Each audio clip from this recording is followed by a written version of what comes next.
Olá a todos, que alegria estarmos mais uma vez juntos, sabendo, né, que já voltamos às nossas reuniões presenciais, mas com o final do ano, a casa viu por bem, então, fazer a última reunião do ano e a primeira de 2022 ainda online, para ficar mais fácil e mais seguro para todos nós. Mas após, né, em 2022, então, estaremos juntos presencialmente, com grande alegria, sempre agradecendo muito a Deus essa oportunidade de estarmos juntos novamente. E hoje vamos trabalhar um tema bem interessante. Vamos falar sobre sabedoria. Vamos trocar ideias sobre esse assunto. Mas antes disso, vamos fazer o nosso pensamento a Deus? Elevamos então os nossos pensamentos a Deus, a Jesus, aos mentores queridos da nossa casa, aos nossos mentores, agradecendo e pedindo proteção e amparo para o desenvolvimento do tema de hoje. Que assim seja. Bem, quanto nós estamos necessitados de sabedoria. Isso. Quanto mais sabedoria, melhor, né? E é preciso entender muito bem o que seja sabedoria. Eu trago uma definição para vocês, que é a seguinte: o saber implica a facilidade de elaborar ideias simples para explicar coisas aparentemente complexas, utilizando-se os recursos fecundos e inspirativos do universo interior. Então, através do nosso conhecimento, né, nós conseguirmos aí explicar, facilitar, elaborar ideias simples. Bom, mas será que sabedoria é só isso? Muitas vezes nós confundimos tanto sabedoria com cultura, com inteligência. Então, você poderia nos explicar melhor essa diferença? Nós vamos tentar. Vamos juntos. Quando a gente passa a discutir o efeito da sabedoria, o entendimento sobre a sabedoria, principalmente nessa mensagem que você colocou, né? Uhum. A gente fala assim, que é uma vertente da possibilidade, a partir disso, você entender o que seja sabedoria. Sim, porque... dessa situação, facilidade de elaborar ideias simples, né, para, no caso, explicar coisas aparentemente complexas, né? Bem didático. Porque filósofos, né, os filósofos, há séculos, esses grandes filósofos, vêm nos explicando, vêm nos ensinando que o autoconhecimento é a base primordial para alcançarmos a verdadeira sabedoria. Sim. Sim, porque para saber, precisamos primeiramente saber o que sabemos, né? E quem somos realmente. Então, precisamos mergulhar nas profundezas do nosso ser e buscar a sabedoria existente no nosso mundo íntimo, para que possamos exercitá-la. Então, quer ver só que coisa complicada, né? Quando a gente fala assim sobre... você citou três ideias. Falou sobre sabedoria, sobre a cultura e sobre a inteligência. Vamos pegar dois elementos para a gente tentar fazer uma forma comparativa, né? Para que a gente possa, de alguma maneira, debater isso com uma certa consciência. Claro que nós não temos a possibilidade, a condição, a formação filosófica e o tempo para... necessário. Não só o tempo, esse mini, digamos, então, encontro, né? Quando você tenta, de alguma forma, dizer sobre um tema quanto esse, obviamente, sim, aquele que entenda ou tenha uma formação filosófica, ele com certeza já tem assim, uma ideia, né, a respeito de sabedoria. Então, vamos utilizar o conceito aqui, ou seja, através de algumas coisas classificadas de simples para fazer com que o tema evolua, então. Primeiro, não confundir inteligência com sabedoria. Mas por quê? Não é a mesma coisa? Não é a mesma proposição? Não estaríamos, então, no caso, dizendo sobre o mesmo efeito? É interessante que a diferença entre um e outro não é nada sutil, sabe? Não é nada assim que a gente possa escancarar e, de repente, falar assim, olha, tal fato é A, tal fato é B, pronto. Aqui está a explicação do elemento, né? E todo mundo, então, estaria pronto a entender sobre esse aspecto.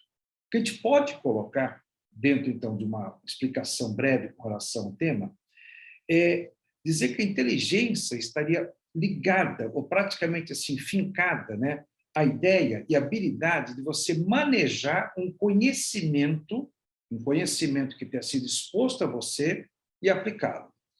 Quando você fala com relação a conhecimento, abre o leque de entendimento com relação a isso.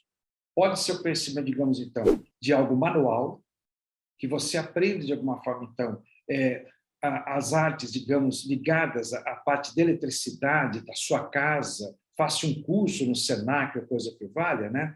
Que envolva, né, exatamente esse trabalho, digamos, então, e a partir daí o que aconteceu? Informaram, te deram elementos para que você pudesse, então, desenvolver, né, ideias a respeito daquilo e praticar essas ideias.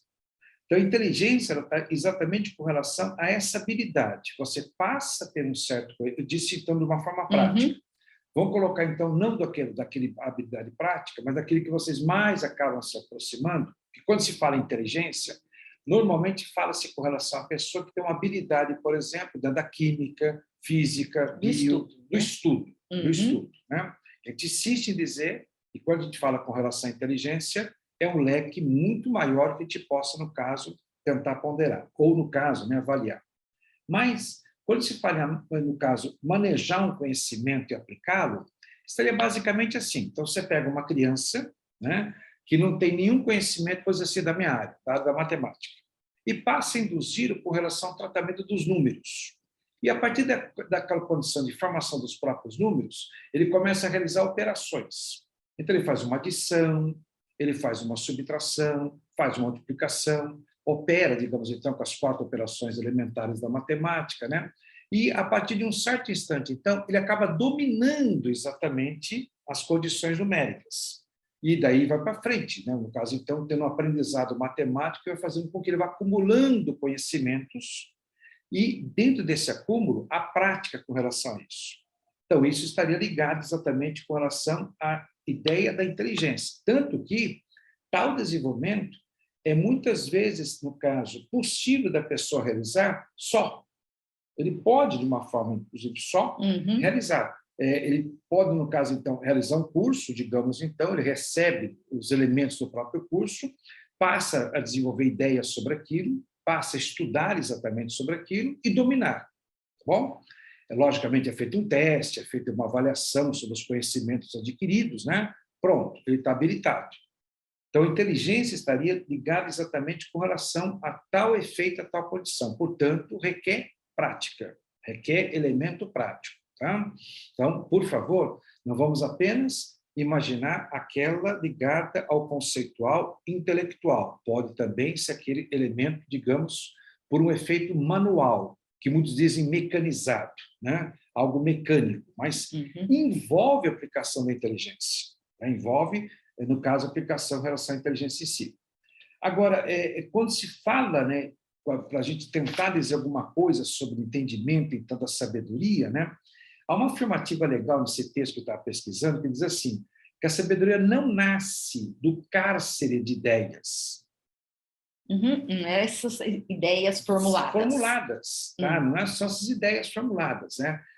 Uma pessoa, no caso, ele afirma que uma pessoa, no caso, pode se tornar sábia, né? É uma pessoa atenta, é alguém que, no caso, ela sabe aprender com as situações mais variadas possíveis, é aquela pessoa que você fala assim, por mais simples, você vai tocar nesse tema, eu sei que você vai acabar abrangendo esse tema, nós já conversamos a respeito, né? No preparo do tema em si. Mas é interessante que as pessoas mais simples, por vezes, são consideradas as pessoas sábias, porque há uma diferença que a gente tem que sempre, no caso, colocar com relação a isso, né?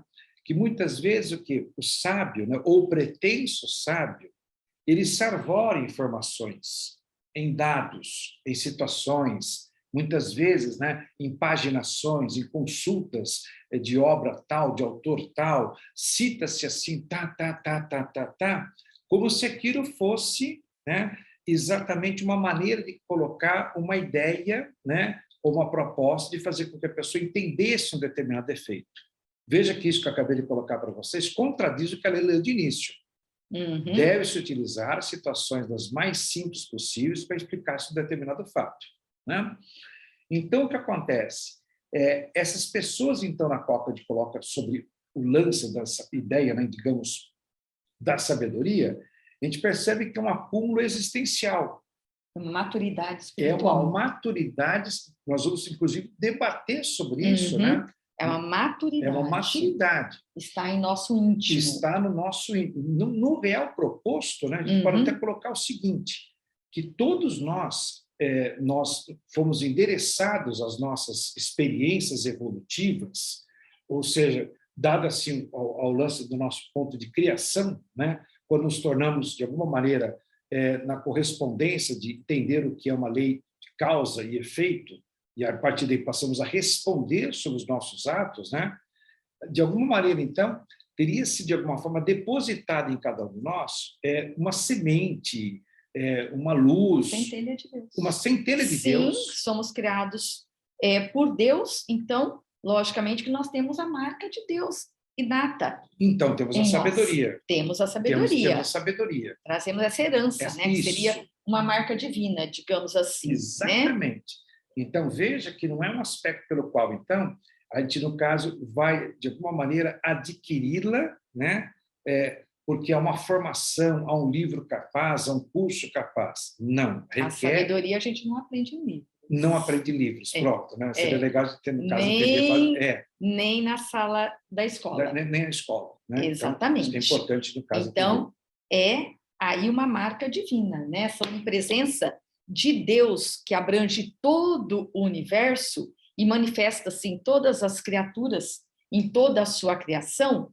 Então, vemos que o passo fundamental para entrarmos em contato com o verdadeiro saber é tomarmos consciência, lembrarmos sempre de que Deus está em nós. Nós somos deuses em potencial, conforme, né, a expressão evangélica que nós temos. Ser sábio, podemos pensar assim, ser sábio não se fundamenta, então, de forma alguma, apenas no grau de informação ou conhecimento que tenhamos. Perfeito. Certo? Tá. Nem sempre, como você colocou tão bem, um indivíduo requintado, instruído, esses indivíduos são portadores do senso íntimo bem desenvolvido e do alto nível de discernimento. Não devemos confundir cultura ou inteligência, instrução, com sabedoria. Muitas pessoas cultas não são sábias, apesar de ostentarem aí um ar de superioridade intelectual. Então, vamos diferenciar bem, né? Que fique bem claro que a nossa proposição não é um estudo filosófico sobre o tema, em que sentido, que a gente estaria, no caso, nos apegando, por exemplo, né, ao entendimento da sabedoria, como, por exemplo, você encontra dentro do depoimento de Aristóteles, né, você encontra dentro dos elementos, então, trazidos pela derivação da própria palavra, do grego, no caso, né? E quando você fala com relação à sabedoria, interessante, né? Vem do grego, Sofia, né? Que quer dizer Sófia, que quer dizer o que? Estudo, conhecimento.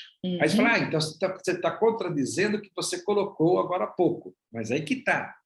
Se a gente, no caso, então, nos apoiarmos sobre a ideia, né, de que muitos defendem a sabedoria, ela estaria nessa definição, nesse parecer, então, que acaba, de alguma forma, então, zerando a nossa condição de discussão.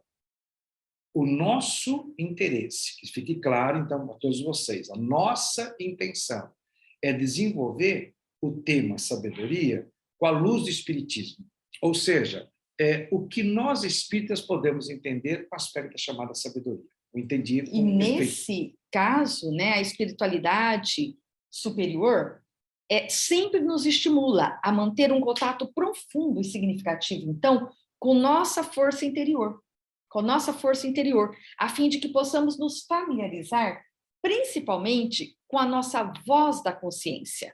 Porque onde está a sabedoria que trazemos de tantas aprendizagens de outras existências, de outras vidas? A voz da consciência vai sempre nos intuindo e nos dizendo.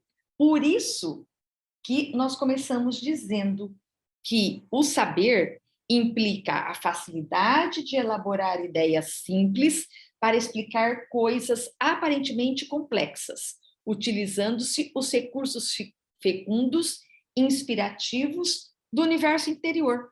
Então, eu compreendo e exteriorizo de uma forma simples para que todos entendam aquela sabedoria, aquela compreensão, aquilo que eu tenho a dizer sobre um determinado assunto ou uma opinião que tenhamos que dar.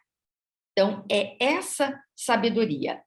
E, segundo a espiritualidade, nós precisamos adquirir um hábito de ouvirmos mais a nossa consciência, através do exercício do silêncio. E como é que é o exercício do silêncio? Porque nós só somos capazes de ouvir as intuições que nos são trazidas, ou as nossas próprias intuições da nossa consciência, quando nós estamos em silêncio, no momento da prece, no momento da meditação. É nesse momento, nessa introspecção, no silencioso, que nós conseguimos adentrar ao santuário da sabedoria. Interessante. Segundo a espiritualidade. Interessante está colocando. Porque, você tem condições de voltar já? Tenho. Fazer uma parte com vocês, né? Lendo sobre o tema, né? Mas assim, pegando o que a gente se propôs, tá? Nós, em comum, né, trabalharíamos com a visão espírita, né? E, ao mesmo tempo, então, teria, digamos, coube a mim, buscar algumas coisas que a gente pudesse relatar sobre sabedoria, não com a visão espírita, com o artigo que tratasse exatamente sobre sabedoria, né? Então, quer ver como isso procede, né? Quer dizer, então, que a sabedoria ela está ligada às nossas, digamos, experiências, né? Da própria íntimas, né? A gente acaba, de alguma forma, então, coletando elementos nessa introspecção, né? Ao fazer essa análise, então, a gente busca muitas vezes o quê? Respostas, quando não apenas algumas induções, algumas intuições, seria isso, né? Isso. E é interessante que aqui eles colocam, no caso, proposições, elementos, para que você possa se tornar uma pessoa que, de alguma maneira, pratique, né? Pratique o ensaio da sabedoria. Vamos lá. Que não é necessariamente essa forma, essa introspecção colocada aqui, né? Desenvolve-se aqui 4 situações, no caso, né? Para a gente, de alguma maneira, então, fazer com que isso seja adquirido por cada um de nós, né? Primeira delas, olha que coisa interessante, que o Santo coloca para a gente, tente coisas novas. Uhum. Então, você consegue entender? É uma forma de você adquirir saber, né? Não vem pronto, não vem escrito. Então, quando você está aberto a coisas novas, efetivamente, então, você está com aquela vontade, de alguma maneira, né, de abrir os seus arquivos, as suas emoções, e, a partir daí, então, fazer com que você experimente a tua capacidade, penso que seja isso, né? A tua capacidade, então, muitas vezes de resposta, de ação, de elemento, não digo nem de opiniões, né? Porque, afinal de contas, sei que nada sei, né? Para a gente fazer um retrato a respeito disso, né? E muitas vezes, quanto o silêncio é uma sabedoria das mais fenomenais possíveis, né? Ou seja, nós sabemos quem mais conhece, menos alarde faz. Menos alarde faz. Quem pouco conhece é que faz muito estardalhaço. Mas aqui diz assim, né? Que, afinal de contas, você passa, né? Com essas experiências a estar, de alguma forma, então, sendo, vou usar uma expressão tanto técnica, mas vai sendo formatado a condição de experimentar os efeitos da sabedoria. Se nós entendemos isso como tente coisas novas, dentro da doutrina espírita, o que a gente diz como tentativa de fatos novos? A ideia das vidas, das chamadas reencarnações. Né? Porque, afinal de contas, não só na própria reencarnação, mas na reencarnação em si, no processo em si, já é um fato, digamos, de tentativa, já é um fato novo, né? Que o espírito, então, experimenta. Experimenta. E Ele sabe, então, das provas, digamos, então, que ele passa, no caso, a efetivamente conhecer na própria existência, e aquele lance, que se ele se enclausurar, efetivamente, então, ele vai ser tomado, né, de uma inércia, Sim, de um não vai se fato da qual não desenvolver. vai se desenvolver. Nós Né? temos que, né, evoluir. Tem que evoluir. Então, para que essa evolução aconteça, você precisa conhecer novos elementos. Então, vamos lá, tente coisas novas. Perfeito? Sim. Aí ele coloca uma coisa aqui muito importante, que a gente tem debatido muito, mas muito, muito, né? Leila e eu a respeito, os amigos também a respeito. Na verdade, nós, professores, temos muito, muito preocupado com os nossos alunos, né? Aí vem exatamente uma proposição aqui para que você se torne uma pessoa mais em condição de treinar a sabedoria. Saia de sua zona de conforto. Retire-se da zona de conforto. Porque a partir disso, você fala assim, não, eu não quero mais nada. Né? Ou, de repente, não quero, no caso, experimentar esse fato. Se você não experimenta, você não sabe a ação, você não sabe o processo. Né? Não aprende. Não aprende, não evolui. né? Você gosta disso? Não. Você já experimentou? Né? Você já teve alguma forma, de repente, de dizer, em função de que eu tenha, no caso, experimentado, eu não gosto disso, eu não gosto do sabor desse produto, ou desse alimento, ou coisa que vale. Bom, então, o que é interessante? Toda situação chamada estranha, ela é, para nós, assustadora. Toda situação. Só que vocês se esquecem, ou talvez não tenham tido oportunidade, perdoe, não tenham tido oportunidade, de ler uma obra assim, muito, muito, muito interessante, no caso de André Luiz, chamada Evolução em Dois Mundos. E ele faz um retrato bastante interessante, digamos assim, da linha evolutiva, né, do próprio espírito, no caso, na sua formação, da sua, digamos, então, práticas e experiências, dos roteiros pelos quais ele passa a ter determinados ensaios na própria evolução, para que ele, então, tenha reações. E vocês possam, de alguma forma, entender o que eu estou explicando? Porque tudo aquilo que nos assusta ou provoca temeridade pode provocar o quê? A clausura, o que não é legal, né? Ou alarde. Ou alarde. Peraí, deixa eu ver o que é isso. Deixa eu ver o que é isso. Portanto, você vai acumulando situações que te volta a dizer, não está escrito em livro algum. A gente quer tentar dizer sempre sobre o que eu estudo da inteligência. Claro que você, tendo muitas vezes aquela expectativa de estudo, aquela sagacidade, digamos, então, não confunda, por favor, né, esse aspecto da chamada, então, sabedoria, com aquele sentido pejorativo, das pessoas que aproveitam. Né? Você fala, ele é muito sábio, porque né? velhaco. Olha, aquele cara... Tirar vantagem em tudo. Como aquele cara sabe das coisas, ele é um sábio. Peraí, mas então que eu estou dizendo uma astúcia, ele está, de alguma forma, então, agindo, utilizando recursos morais pouco honestos, pouco adequados, para conseguir ser intento. Não é nada disso. A gente coloca exatamente sobre a inteligência, ou os atos de ação, então, para fazer com que, muitas vezes, aquilo que nos provoca receio e medo seja um elemento que a gente possa experimentá-lo, abrir e vamos lá. Né? Vamos tentar desvendar, então, sobre o efeito. Antes de citar o terceiro, eu vou para o quarto, que diz assim, tenha a mente aberta. Legal isso, né? Claro, veja, ele coloca assim, que ao invés de julgar coisas das quais não sabe muito, né, considere-as, no caso, sobre todos os ângulos, e tenha um certo esforço para entender o todo. Mas é o que nós falamos a princípio. Mas é isso. Então, você sai da zona de conforto, vai, aprende, assimila, vai refletir sobre aquilo e como é que você vai trabalhar, exercitar no seu dia a dia. Exatamente com isso. a sabedoria necessária. Eu achei umas recomendações boas. E a terceira que eu pulei, que eu quero relatar para vocês, né, diz assim, faça o esforço para conversar com pessoas que não conhecem muito bem. Mas que interessante, por que fazer isso? Né? Por que, de repente, então? Né? Porque, afinal de contas, essas experiências, essas motivações, essas perspectivas, esses elementos da própria existência, é interessante que quando você abre, né, da possibilidade de ouvir uma pessoa diferente, você muitas vezes o quê? Recebe, né, uma certa diretriz, uma certa opinião, né, que não seja aquela, né, que normalmente te gosta, né, de ouvir em nossas conversas ou coisa privada. Então, são 4 situações que eu achei interessante. Perdoe a interrupção, tá bom?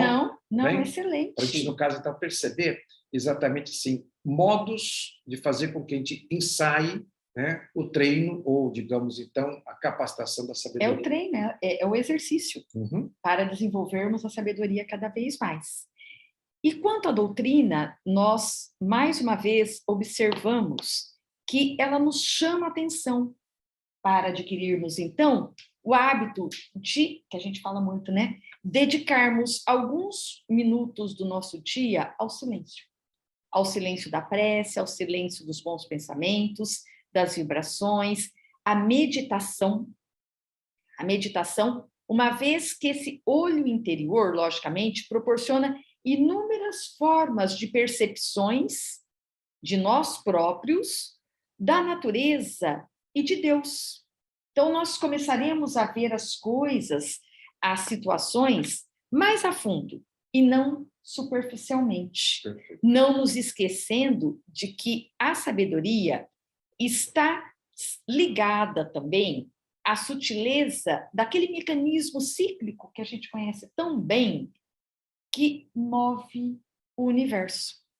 Então, nós observamos que no universo, tudo obedece a um ritmo natural. A raiz de nossa evolução corporal e espiritual está fincada intimamente em relações com a natureza. Se nós observarmos mais atentamente, veremos sempre que somos parte dela. Então, esse fluxo da vida faz com que tudo se realize num reciclar constante e periódico. Nós observamos, né, que tudo se transforma, nasce, renasce nos pequenos seres. Então, ela repete, em menor escala, o magnífico e imensurável movimento cósmico. E a nossa vida é exatamente assim. Nascemos, reencarnamos, né? Vamos crescendo, vamos readquirindo a nossa verdadeira base, né? O espírito que somos, o espírito eterno e todas as condições que trazemos de outras experiências encarnatórias, vamos evoluindo, vamos crescendo num ritmo natural. Encarnamos, desencarnamos, passamos aquele tempo na espiritualidade, reencarnamos. É esse ciclo natural que nós observamos. E o fluxo da vida faz da mesma maneira, né? Um reciclar constante aí. Na Terra, somos como todos os seres. Tudo é submetido a movimentos alternados. Desde as marés, as fases da Lua, as interações entre os organismos dos ecossistemas, a diversidade dos fenômenos meteorológicos, os biorritmos humanos e outras tantas coisas. Então, quando nós admitirmos que fazemos parte dessa natureza cíclica, certo? Observaremos com mais clareza a evolução da vida.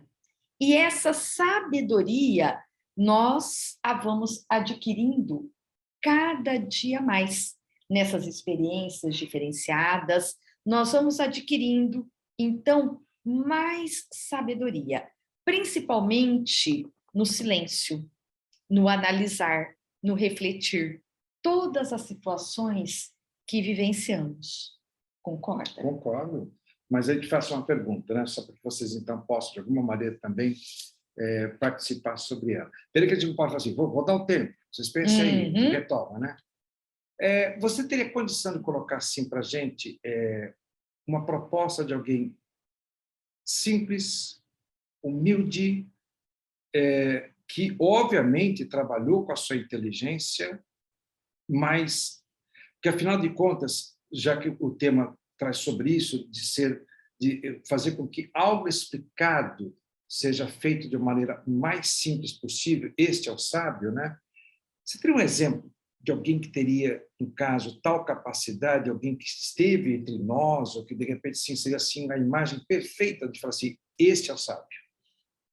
Olha, nós teríamos muitos exemplos, né? Quantos sábios nós tivemos, nós poderíamos mais próximos a nós, né? Francisco Cândido Xavier, nosso querido Chico Xavier, com tanta sabedoria e humildade, Francisco de Assis. Poderíamos, irmã Dulce, enumerar quantos sábios estiveram e estão entre nós, quantos sábios, com quantos nós convivemos. Mas vamos pegar o mais importante para todos nós. Vamos falar em Jesus? Mais uma vez. Mais uma vez. De posse, porque então, ele né? é a base. Ele é a base. Porque ninguém chegou de uma forma tão humilde quanto ele, com toda a sua sabedoria. Nós sabemos que nós vivemos, né, um mundo, uma época de muitas dificuldades. E é interessante porque, como o mundo, as crises são cíclicas, nós já vivenciamos isso muitas vezes. Vale a pena lembrarmos, historicamente, quando nasceu Jesus? Como é que as coisas estavam? Será que estavam bem melhores do que hoje? Então, nós observamos como era a paisagem terrestre naquela época. Por exemplo, o Império Romano. O Império Romano estendera-se, impondo-se às nações. Era o maior de todos os impérios, que lhe padeciam a arbitrária dominação. O carro das matanças indiscriminadas avançava sempre, aumentando a estatística vergonhosa das vítimas que ficavam para trás. Na Europa, as legiões tentavam aniquilar os denominados bárbaros, insubmissos e acostumados à liberdade nas suas florestas e comunidades independentes, então tentavam eliminá-los. Era um período sanguinário e de terror, em que a civilização vivia a hediondez dos poderes transitórios totalmente alucinados. Então, prevalecia ali só poderes transitórios, só o que era passageiro realmente, só as futilidades. Otaviano, o imperador, no entanto, conseguira pacificar muitos povos rebeldes que se levantavam com frequência na ânsia de serem livres. Lentamente, e estabelecera-se a paz romana. E as lutas entre as diversas e sofridas nações foram atenuadas e quase desaparecidas no imenso império durante mais de um século. Então, houve aquela época de calmaria. A sombra de Augusto, porém, fazia-se respeitada em toda parte. A pequena Israel, sempre ali, né, rebelde, digamos assim, sofria a pressão de Herodes, denominado ridiculamente o Grande, portador de distúrbios de conduta, especialmente atormentado pelo medo de perder o poder. Mandava matar indiscriminadamente inimigos declarados, familiares suspeitos e amigos inseguros. O sanguinário conseguira, na sua sanha macabra, assassinar a própria esposa sob acusação indébita, receando-lhe a grandeza moral. Observemos que loucura, com medo, porque ela era superior moralmente a ele. Então, ele mandou assassiná-la. As intrigas eram fulminantes, enredando personalidades nobres e igualando-as aos felizes litigantes. A sobrevivência de cada um dependia da direção dos ventos palacianos. A miséria socioeconômica atingira um nível insuportável. Os campos encontravam-se despovoados, enquanto as cidades maiores, qual acontecia com Jerusalém, encontravam-se abarrotadas com desocupados, vagabundos, pessoas viciadas e aventureiros. Israel esperava o Messias. Fazia muitos séculos que o viesse libertar do jugo estrangeiro. pois que quase sempre estava sob a dominação de outro país, como sempre aconteceu com Israel.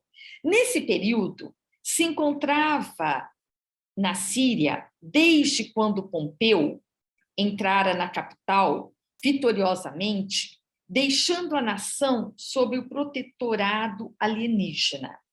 O descontentamento e os ódios entre as diversas classes, a começar na mais alta corte de justiça e de religião, o Sinédrio, gerava tremenda instabilidade interna sob a vigilância do temível governante.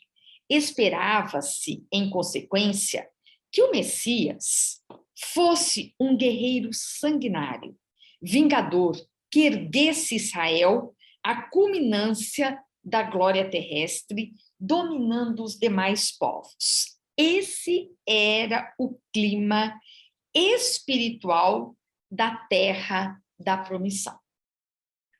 Foi então, numa noite de inigualável beleza, que nasceu Jesus, tendo como berço as palhas úmidas de uma gruta, estrebaria, de calcário na região de Belém. Humilde como a erva do campo e nobre como um arquipélago de astros, a sua jornada seria assinalada pela proteção dos anjos, vivendo em Nazaré, na condição de modesto carpinteiro, a humildade, né? A grande sabedoria da humildade. Ele apagou-se no anonimato incomum e, no momento próprio, desvelou-se num arrebatamento espiritual que mudou o destino da humanidade. Nunca mais a Terra seria a mesma, porque a partir de sua chegada surgiram os pródomos da plenitude futura para todas as gerações. Dividiu os tempos e, em poucos anos, estabeleceu num reino que se vem alongando na sucessão dos erros até os dias atuais do Consolador, quando novamente os luminários da espiritualidade vêm transformar os conceitos do egoísmo, inaugurando a era da legítima fraternidade. Então, Jesus, na sua humildade, na sua sabedoria, quando todos se arvoravam em tanto poder, ele veio ensinar o quê? O amor, o perdão e a união entre os povos, a união entre os homens, estando sempre entre os mais humildes e trabalhando com eles com uma sabedoria imensurável. Por mais que haja amado, de forma que ofereceu a vida, né, para servir de exemplo, não foi correspondido na mesma intensidade. Antes, foi odiado e perseguido sem clemência, jamais desanimando ou descoroçoando, para que não faltasse diretrizes de segurança para a felicidade humana. Então, ele nos trouxe toda a sabedoria de que precisávamos, instalando o amor nos painéis do pensamento terrestre. A sua mensagem é hoje psicoterapia valiosa para libertar da desdita milhões de vítimas da ignorância e dos desastres morais. Sensibilizou milhões, né, na sucessão aí da história. Não suficiente, porém, para que se conseguisse o primado da imortalidade e do bem.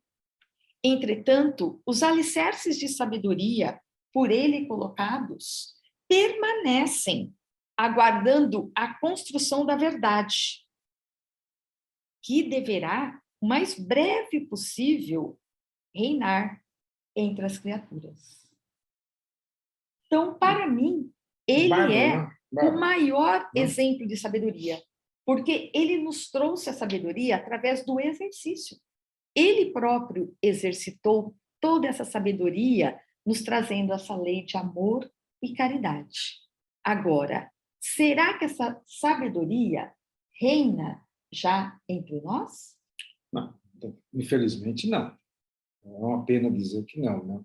A informação que está, ela, de alguma forma, passado de tantos e tantos, né, digamos, então, séculos que se passaram, quantos milênios se passaram, Já se passaram. Né? E, infelizmente, ainda estamos debatendo, né, sobre essa situação, ainda não compreendendo. E é interessante, né, quando eu perguntei para a Leila de um exemplo, né, não sei se vocês puderam perceber, a identificação precisa num aspecto, porque ele dizia, ele, no caso, professava, ele colocava suas ideias sob termos extremamente simplificados. Simples, as suas parábolas. Aí né? Ele traduzia, né, através das parábolas, né, já premeditando, né, que era a seria linguagem uma forma, que eles né, entenderiam, bem como também conservariam, né, os seus ensinamentos a partir daí. Tudo bem que, infelizmente, as visões da própria humanidade se fizeram truncadas a respeito disso, né? Digamos, as mais variadas ideias religiosas, né, fizeram interpretações, né, a respeito do tema maior, da ideia maior, digamos, então. Mas, muitas vezes, são ideias que acabaram sendo personificadas por interesse, digamos, então, daqueles nossos irmãos que querem essa forma de pensamento, ou, no caso, tentam professar essa ideia, esse pensamento, aqueles que, de alguma forma, entendem, né, que aquela seja a mensagem certa, a mensagem correta. Mas a gente se apegar exatamente a quê? A ideia de que, então, os apóstolos acabaram transcrevendo a sua história, você percebe exatamente de quem? Primeiro, a tradução da humildade em relação a todos os seus efeitos, a toda a sua ideia, no caso, né, as suas proposições, bem como também, assim, veja que não foi um efeito pontual, pelo contrário, foi plantado e até, digamos, então, a gente fala assim nos dias de hoje, que pena que, infelizmente, até nos dias de hoje, não compreendeu efetivamente as mensagens trazidas, no caso, então, pela elas filosofia estão germinando, cristã. mas ainda não floresceram como deveriam. É um processo muito lento, muito aquém daquilo que seria interessante que nós pudéssemos avaliar como legal, né? Mas, sem dúvida alguma, ainda nós precisamos raciocinar bastante, né, a respeito disso. Podemos continuar? Ou, na verdade, podemos dar um fecho? Finalizar. Né? Deixa eu deixar claro uma coisa para vocês. Lógico que alguns efeitos foram consultados, para a gente, no caso, criar, né, a própria temática. Nós não temos uma habilitação de construção de um tema, a não ser que a gente esteja apoiado em algumas obras das quais a gente considere verdadeiros, assim, alicerces interessantes para a descrição exatamente dos elementos que devem ser retratados, né? Então, nós iniciamos o tema utilizando justamente uma obra que, inclusive, fará parte do nosso estudo ano que vem, né? Nós vamos estudar às quintas-feiras esta obra, Os Prazeres da Alma. Nós já fizemos a edição sobre ela, já estudamos ela por completo, né? Num certo ano, não sei precisar exatamente qual foi o ano, e sentimos a vontade de reeditar, né, estudos capazes sobre ela. Então, nós vamos terminar com ela, nós iniciamos com ela, vamos terminar com ela. E a Leila se baseou em Joana de Ângeles. Vou terminar com Joana de Ângeles. Tá? Seja feliz hoje, né? Joana de Ângeles, psicografia de Divaldo. Então, são duas obras, assim, muito... A Leila usa muito, né, essa obra, no caso, nas suas projeções, e a gente, no caso, trabalha com os espíritos e a gente quer insistir um pouquinho, né, de trabalhar com os prazeres da alma.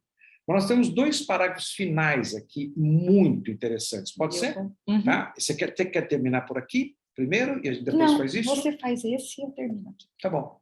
Então, dando um relativo, né, fecho em relação ao tema, uma conclusão, uma pré-conclusão, então, nós vamos, então, a Hamed, tá? Nessa obra, então, dizendo basicamente assim: a criatura humana, intelectualizada, desenvolve-se no sentido horizontal. Então, inteligência, sentido horizontal. Enquanto a verdadeiramente sábia transcende no sentido vertical. Reino de Deus. Reino de Deus, ou seja, faz com que aquele elemento que você descreveu aqui de Hamed, logo no início, né, aquela semente plantada em cada um de nós, realmente tem que ser, obviamente, assim, germinada com esse aspecto maravilhoso aí, né? O sábio é aquele que desenvolveu a capacidade sapiensal de comparar, avaliar, e ponderar as ideias com a precisão dos cientistas. Uma coisa incrível, né? Vocês perceberam, então, né? A ideia, então, da chamada, assim, ponta inteligência, que seria o cientista, digamos, então, e o sábio, né? Avalia, pondera, compara, né? Porém, o sábio pratica a generosidade dos benfeitores, com a sensibilidade dos poetas, observe isso, com o bom senso dos filósofos, tudo bem? Com o bom senso dos filósofos, com a naturalidade das crianças, vinde a mim as crianças, né? Tudo bem? E com desprendimento dos que amam sem condições. Então, eu me calo, né? Exatamente com o tema aqui, e a Leila finaliza com a visão do Joana de Anjos, então. Jesus. Jesus. Jesus, né? Então, é necessário esculpirmos Jesus na nossa mente e no nosso coração. Os exemplos dele que palpitam na psicosfera do planeta, aguardando a oportunidade de dominar as vidas de modo a torná-las plenas. O que equivale dizer? Instalar o reino de Deus no mundo terrestre. Que nós sejamos capazes, então, de o mais cedo possível instalarmos o reino de Deus na Terra. É isso que almejamos para que realmente tenhamos um mundo mais justo, um mundo mais ideal, digamos assim, não é? Sem dúvida. Bom, encerramos então o nosso pequeno bate-papo de hoje. O nosso ano, né? E o nosso ano. E o nosso ano. Um ano tão diferente, um ano tão difícil, de tantas dores, mas cheio de esperança e de certeza de que 2022 será um ano muito melhor, principalmente se nós colocarmos em prática a nossa sabedoria e buscarmos cada vez mais o reino de Deus em nós. E cá entre nós, hein? Na despedida da Leila, eu quero só ratificar uma coisinha para vocês, hein? Afinal de contas, sábios estamos sendo treinados, né? Porque a gente acabou saindo da nossa zona de conforto. Exatamente. Aprendendo situações novas que jamais imaginávamos que a gente, no caso, estaria... O que a pandemia fez com a gente. O quanto aprendemos. Né? O quanto aprendemos. Que tenhamos nos tornado mais sábios. Mais sábios. Então, né? Que Jesus nos abençoe, nos proteja e que tenhamos todo um final de ano de muita paz e de muita sabedoria. E que venha 2022. Que assim seja.